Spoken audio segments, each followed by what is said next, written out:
Olha, Camila, o fato é que a mentalidade, a gente já vem falando isso no programa ao longo do tempo, a mentalidade do PT é uma mentalidade de projeto de poder, de projeto de apropriação das entranhas do Estado e das instituições brasileiras para se perpetuar no poder, o que depende para esse projeto funcionar da voracidade do Estado sobre os recursos da sociedade, a voracidade fiscal.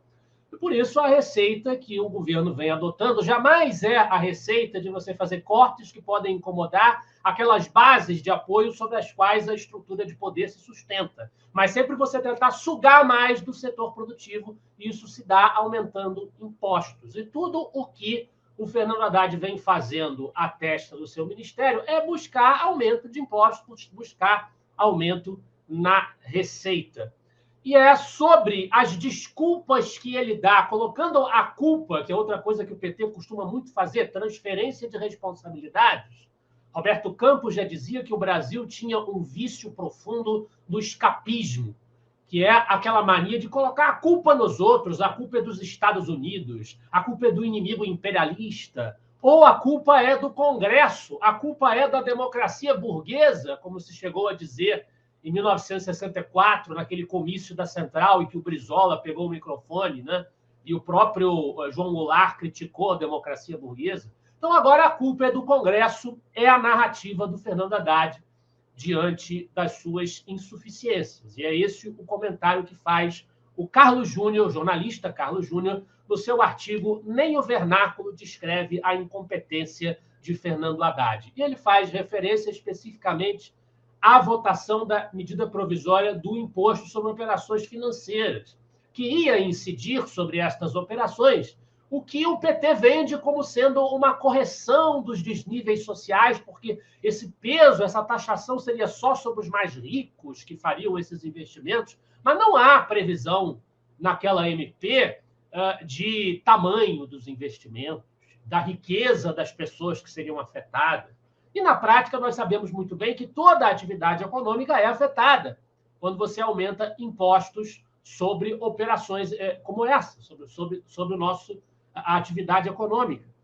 E o texto do Carlos Júnior, ele menciona que o Haddad, aumentando impostos, naturalmente, a argumentação do Carlos não beneficia a população pobre automaticamente por isso, de maneira alguma.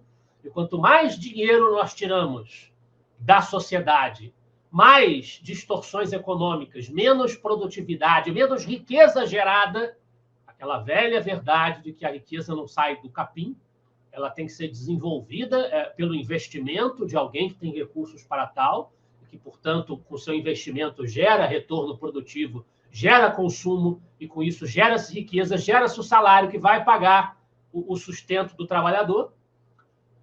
O resultado é catastrófico para todo mundo, consequentemente, né? A real motivação dessa taxação não é para ajudar o pobre a melhorar de vida. Muito ao contrário, é a busca desenfreada por novas receitas para tapar o buraco que o governo continua aumentando, continua aprofundando desde o começo da gestão, quando ele aprovou aquela PEC da transição, quando o teto de gastos foi abandonado e o que se colocou no lugar absolutamente não dá conta de refrear esta assim chamada voracidade fiscal a qual eu fiz referência ao começo. Né? O que se quer é apenas carta branca para gastança à vontade para que o presidente Lula consiga a reeleição, não importa quais serão as consequências no dia seguinte. E a gente sabe que serão consequências desastrosas. E aí ele fala da questão do Congresso.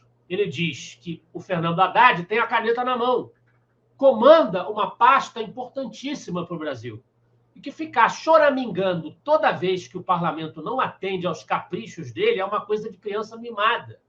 Num regime democrático, o governo precisa negociar com o Congresso. Ele não pode partir do pressuposto de que existe algum tipo de obrigação moral a priorística, de que o Congresso acolha as suas demandas.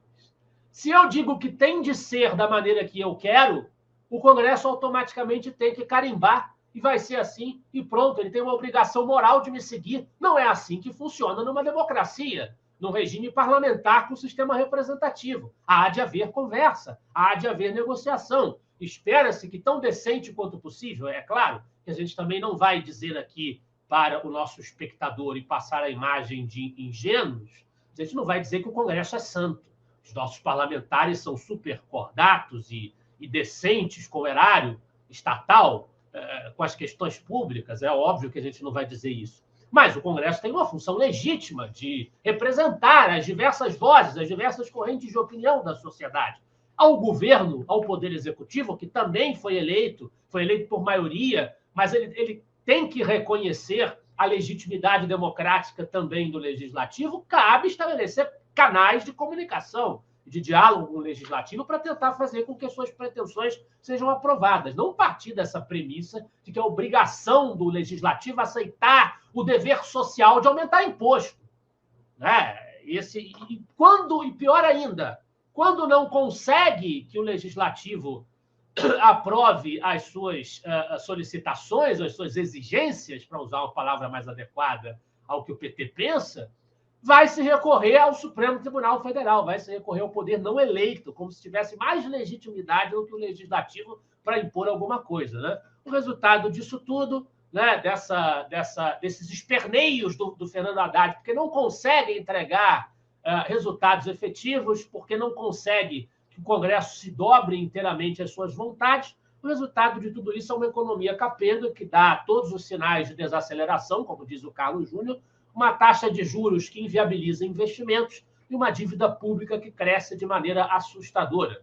O Estado brasileiro continua aí inchado, ineficiente, com muita coisa para cortar. O judiciário sozinho, ao qual o governo Lula recorre para governar, responde por 146 bilhões e meio de reais, quase 2 vezes o valor da MP do IOF que o Congresso inviabilizou, que o Congresso não quis adotar. Quem disse que Fernando Haddad quer mexer na casta mais privilegiada de todas, que é o judiciário? A pauta exclusiva dele, diz o texto, que está aí na tela para vocês verem, é taxar a sociedade e alijar o setor produtivo. Camila.